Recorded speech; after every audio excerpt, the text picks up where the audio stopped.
Okay, so I just had to make this video because it has been on my mind for a while now, and I just wanted to share it with y'all. This video is called The Most Valuable Lesson That I Learned Hiking, climb. It's not really climbing, but I'm gonna call it scrambling because it's like half climbing, half hiking.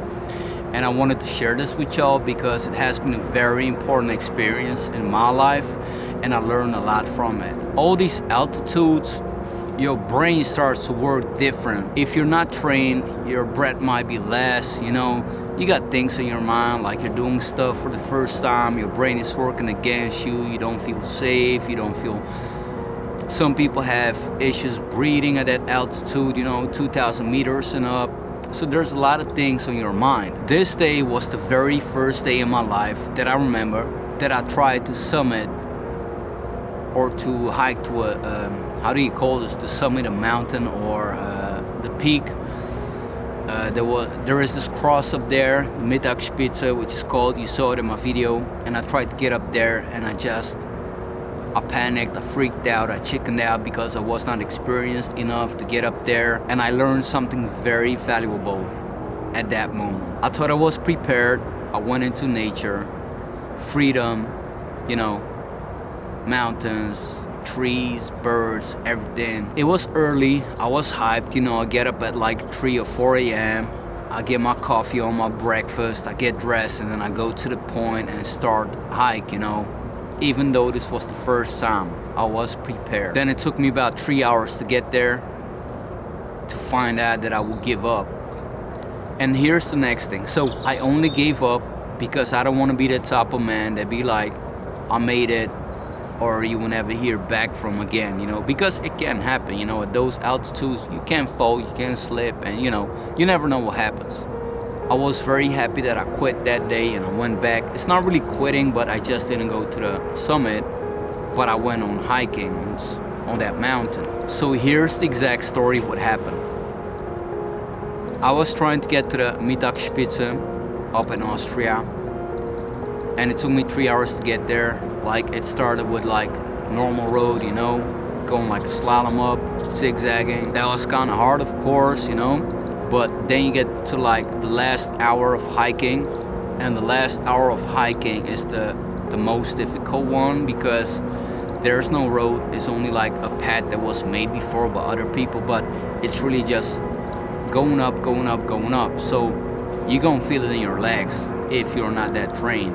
Then the next part came that you reach the summit almost, you know.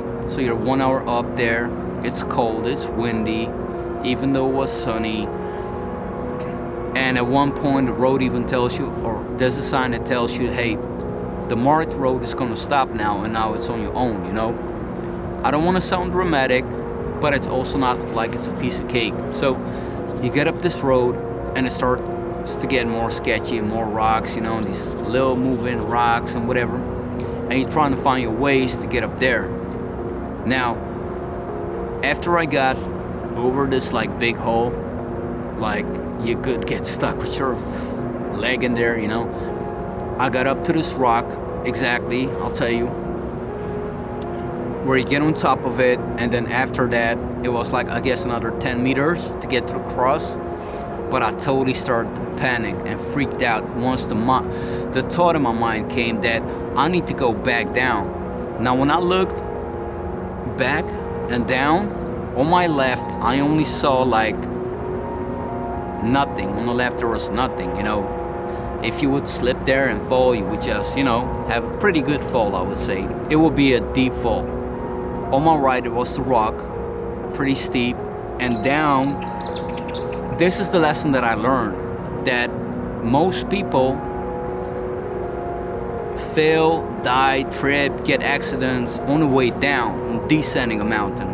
Because descending a mountain is way different. Like when you go up, you got your arms in front of you, you got your head up, and you can look at whatever's happening out there. When you go down, your head should be, you know, down there somewhere, you know, so that you can see whatever is happening. But your legs, your feet are down, and they're not like your hands, you know, grabbing. We're not like monkeys. So it's way different going down than going up. Now for me, this was the first time in my life that I learned this and experienced this. And I just want to tell you guys. And this totally freaked me out. Like I got this feeling in my, my whole body, like these shivers, and I got cold, and I'm like, oh my God, how am I gonna get down? That was the moment that I panicked. I think I thought for about 1 or 2 minutes what to do because I was so afraid, I froze. And then I started to go down, and what I did is I put my stomach to the rock, like all the way against the rock, and just glided down a little, just trying to feel with my feet where I'm landing, what I'm touching, trying to, grab with my hands on things. So that was a pretty panicking experience, and I'm pretty happy that I learned that day, because now I'm prepared for the next attempts to summit something that I will do. Yeah, so after I got back to the hotel, I started looking this up on the internet, and it's true that most people, even professionals that go up a mountain, are failing mostly when they go down, when they descend, because it's just such an uncomfortable feeling for a human to go, down, that you really gotta study it. Now, I don't want to sound too dramatic, but I do want to tell you to train for it if you're not trained, because those people know what they're doing, So obviously this was my first time, so now I can learn about it, before doing such things and get prepared. But that is one lesson that I learned, and I hope that you guys will learn, or even think about or study about, because it can end in a bad way, and I wouldn't want that. So that's it for today. The most valuable lesson I learned in Austria, 2021.